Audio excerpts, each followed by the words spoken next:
श्रीरामपूर तालुक्यातील निपाणी वडगाव ग्रामपंचायतच्या गट नंबर 301 मध्ये मोठ्या प्रमाणात अतिक्रमण झालं असल्याबाबतची तक्रार आणि सदरील अतिक्रमण काढणे कामे ठराव करून जिल्हाधिकारी अहमदनगर यांना पाठविण्यात यावा याकरिता निपाणी वडगावची उपसरपंच सौ सारिका जाधव आणि सदस्य मंगल नवगिरे यांनी ग्रामविकास अधिकारी यांना निवेदन दिलं। यामध्ये निपाणी वडगाव ग्रामपंचायतच्या गट नंबर 301 मध्ये सोपान राऊत आणि त्यांच्या कुटुंबियांनी मोठ्या प्रमाणात अतिक्रमण केलेलं असून सदरील अतिक्रमणामुळे जलजीवन योजनेच्या कामासाठी मोठा अडथळा निर्माण झाला होता।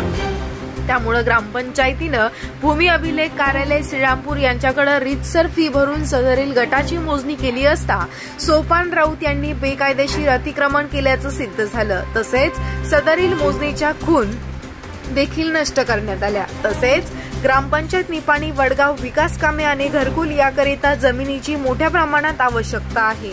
अनेक नागरिकांची घरकुलं जागेअभावी मागे गेली। त्यामुळे सदरील अतिक्रमण काढून त्या जागी घरकुलासाठी तसेच विकास कामांसाठी जागा उपलब्ध होण्याकामी सदरील अतिक्रमण तात्काळ काढण्यात यावी। तसेच सदरील अतिक्रमण काढणे कामे ठरावावर जे सदस्य सह्या करणार ते सदस्य अतिक्रमण धारकास मदत करत असल्याने त्यांचे सदस्य पद रद्द करण्यात यावा याचा देखील ठराव पाठविण्यात यावा।